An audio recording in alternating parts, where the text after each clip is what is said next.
Hey puppies. You see this? This is soon going to be replaced by this.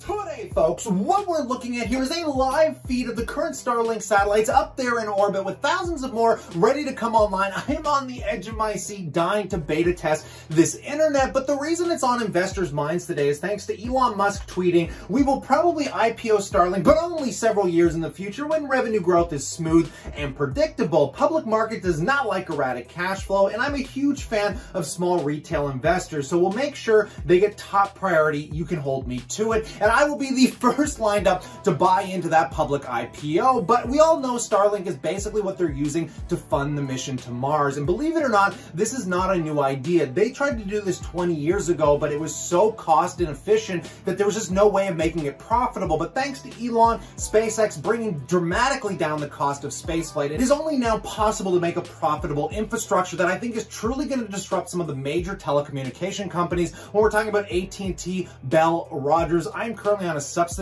of Bell for my internet provider, but I'm going to get down into the nit and gritty and explain to you why this is going to eat up some huge cash flows from these providers, and something you got to be a little bit concerned about as an investor if you're using those companies for dividends and cash flows. So in the clarity of my transparency and all the homework I do, help the channel out, hit the like button, consider subscribing, but let's right into this.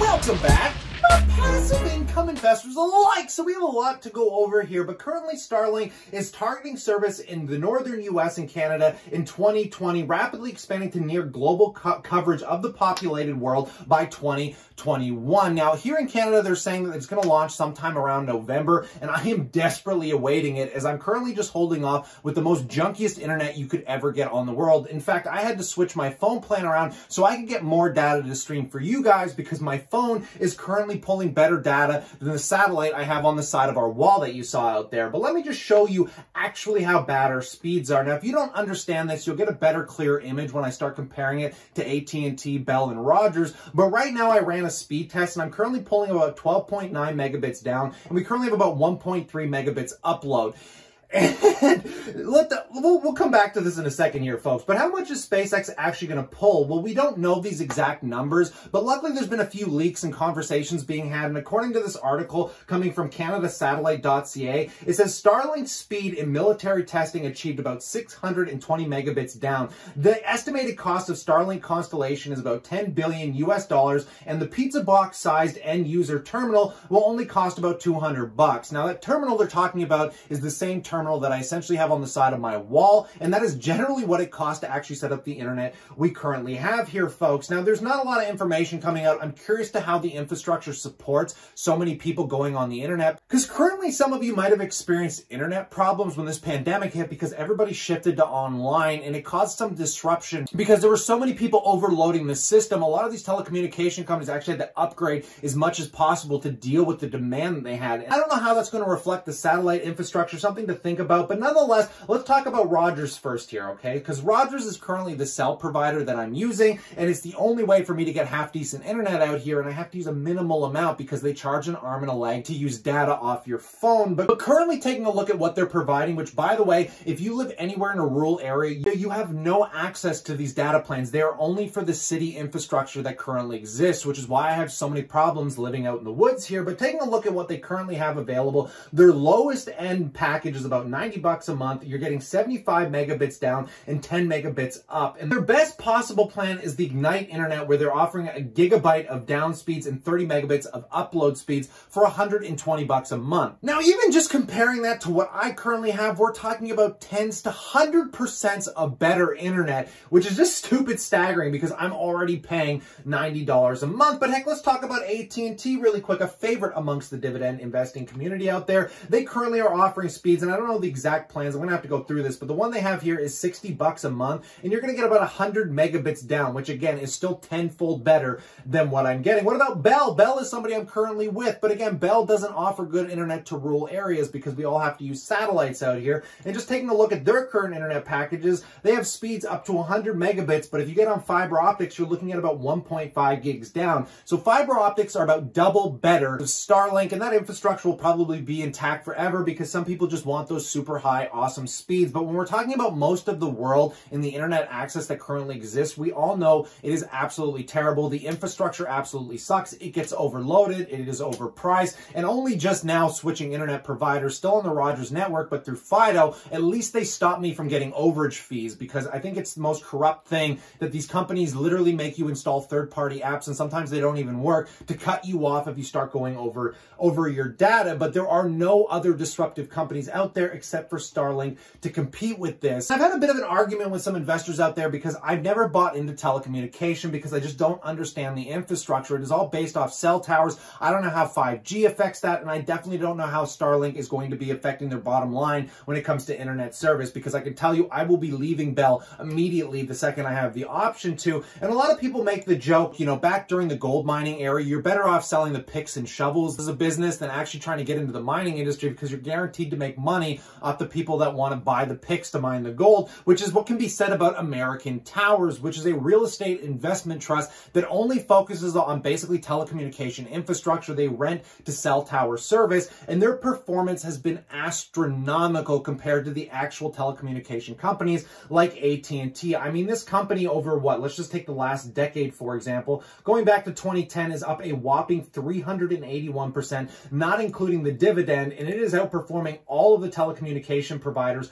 by a landslide. Now, I will definitely be updating you guys if Starlink becomes available in November, and I will be showing you guys the walkthrough process of how good it might actually be. But many of you might know another reason that I think this is truly going to be disruptive is I know a lot of cheap people out there that would rather use WhatsApp to communicate and not even get a cell phone service plan, because generally wherever you go these days, there is internet, public Wi-Fi that allows you to connect and literally talk to anybody for free without cell service. It's something that I do when I travel because I don't like getting international plans on my phone. I would rather just use the hotel's Wi-Fi, and this is basically going to give the entire world access to that, which is probably going to do really well for WhatsApp, Facebook Messenger, heck, even Zoom out there, right, guys? And just taking a look, and the reason that they're launching this in Canada and the northern US, just peeking at the current satellite stream, because the way this works is there always has to be another satellite coming in to reconnect the signal, which is why it's such a complicated and tedious process to set up. And these, unfortunately, these satellites, I think, only have a life expectancy of something like 5 to 7 years, in which they're constantly going to have to be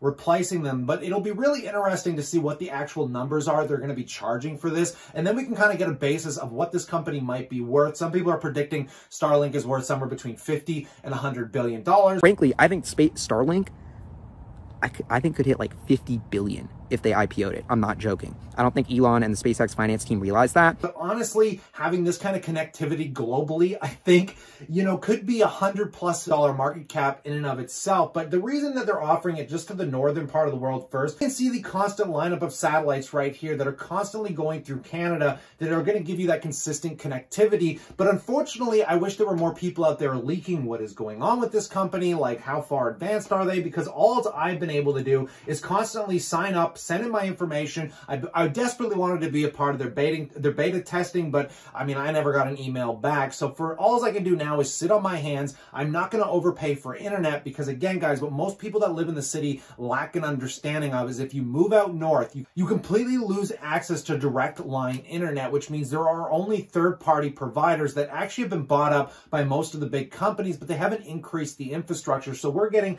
these absolutely horrible internet speeds, and it's kind of like this flippy-floppy situation I'm in because my parents might be selling the property, I might be moving to the city here in the next year, and I'll already end up getting good internet anyways. And I was thinking about just paying for more data on my phone, but then the problem is you get locked in like a 2-year plan minimum. And just to give you guys a perspective of what I do with this junky internet, I typically use between 300 and 400 gigs of data a month, costing me about $90 a month. I looked into doing it through Rogers and just using my phone as a hotspot. It would cost me around $500 a month. But that is how terrible the current infrastructure exists for internet in rural areas. And when I'm talking about rural, I only live an hour out of downtown Toronto, the biggest city and the biggest GDP driver for literally Canada, and it just blows my mind. And it always bothers me because places like China basically make it so the tax mandate means when you pay your taxes, they will actually build the internet infrastructure. And if you've ever been to China, I haven't been there, but look at their data speed. Sometimes they're pulling 4 to 5 gigs down, like astronomical numbers, because the government built